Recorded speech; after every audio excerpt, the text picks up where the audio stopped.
Okay, so day one, I'll probably put over here, I think. You guys have a dot there? Why are there ones on multiple days? Oh, so you measured it multiple times. Okay. So some of the days might have multiple data points. That's why. Them anyway? Yeah, totally, 100%. So day two was about 15, 13. Day four, about 26.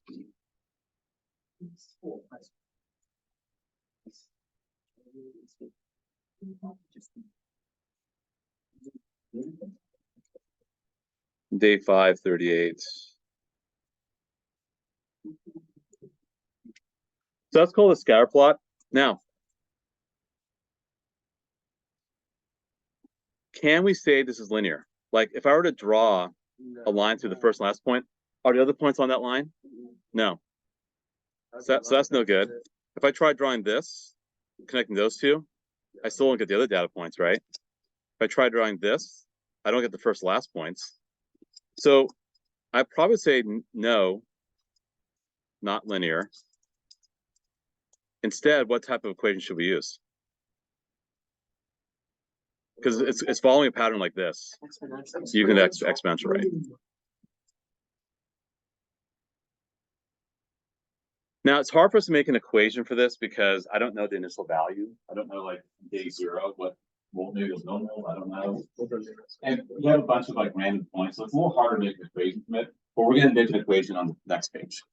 But yeah, exponential will probably make the most sense because a straight line. And if you do use a straight line, that's called a line of best fit. It's a good start, but it's not really going to be very accurate.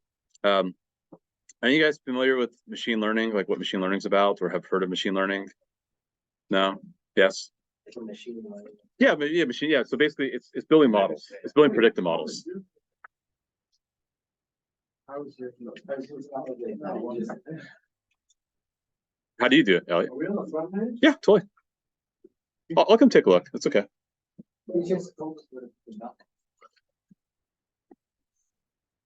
I'll take a look. Don't worry. I'll help you out. All right, let's move on to page 2. Okay, I'm going to do part A with you guys. Parts B, C, and D you're going to do on your own. Once you know parts B, C, and D, then you guys can start the homework. Okay. And actually, I'm going to have someone read it, give my voice a break. Cooper, do you want to read part A for us, please? I would love one. Okay, guys, quiet down. Cooper's going to read for us. So read part A, 19. Arnold dropped the ball during the bouncing ball activity and reported its height in the table. Part of this table is shown at the right. What is the rebound ratio of this ball? At what height did he drop the ball? Write an equation that represents this data. Explain your equation. Rebound ratio is how high the ball bounces when dropped from a certain height. It is calculated by dividing the height by the first bounce by the height of the drop. Thank you. Perfect. So what we're going to do is we're going to figure out the pattern, and then we're going to fill out the table. Then we're going to make an equation. Now, we're going to assume an exponential model. Okay. We're going to assume that. So y equals a times b raised to the x power. Do I know the initial value? No. But this would get me a, right? But once I know the initial value, we're golden, right? So we probably have to figure out b first. B is a growth factor. Now, let's take a look. To go from here to here, you have to multiply by b, right? To go from here to here, you must also multiply by b. So to solve for b, what you want to do is take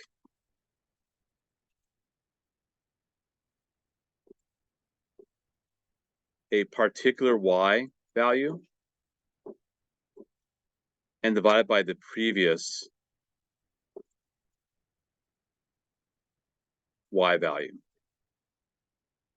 So let's take a look at bounce number 3. What was the height of bounce number 3? And what was the one right before it? So b is going to equal 67.6 divided by 84.5. But just to be on the safe side, I'm going to do a second calculation. Let's do bounds 4 divided by bounds 3. Because this will tell me what I have to multiply by over and over again to get each new value. So either calculation will work. Go to compute those, so you get for each one. It should be both identical, close to identical. Thank you. So Kelly got it. The first one is 0.8 spot on. How about the second one?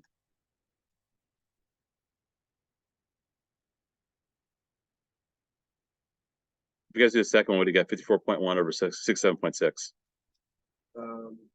8. It's not exactly 0.8, but it's pretty close, right? It's pretty close. So what we did, just so I don't lose you guys, I need focus, please. What we did was we took one of these data points and divided by the previous data point. That tells me what I had to multiply by here. Just think about it. What's opposite multiplication division, right? So I'd want to divide these two to see what I had to multiply by to go forward. To go backwards, I have to divide. That's opposite multiplication. So it looks like we're divided by 0.8. Sorry, we're multiplied by 0.8 to get each new data point. So again, here's my equation, y equals a times b to the x. I suspect b is going to be 0.8 based upon dividing these data points. So let's go backwards. What would be the height of the first bounce? 84.5 divided by 0.8. Looks like I get 105.625. Let me divide that by 0.8 again. I get 132. Or you could have done this. Now you know b is 0.8. Y equals a times 0.8 raised to the x power. Let's say I plug in this. If I plug it in, I get 84.5 equals a times 0.8 squared. This is another way you could calculate the initial value. If I work that out, what do you get? So solve this. 84.5 was a times 0.8 squared. So I take one of the data points, plug in for x and y, 84.5 y is good for x. We have 3 and work out. 84.5 divided by 0.8 squared. I can do it right here for you guys. 132. Yep, you get 132, 84.5 divided by 0.8 squared. Yep, you get 132. So now I have the equation, right? So what did I do? I had to figure out the value of y when x is 0. So I had to see the pattern, go backwards. Or get b first by just figuring out what that multiply by. So you guys divide this by this. Solve for b. And you solve for everybody's one of the data points. So it's doing some algebra. So you're taking the numerical analysis from the table and looking at it algebraically, right? Okay. So now that I've done that, I'm gonna have you guys do B, C, and D. Now you have a better understanding of exponential functions. Do B, C, and D. I'll walk around and make sure you guys are getting it. Once you're done with that, you can start homework.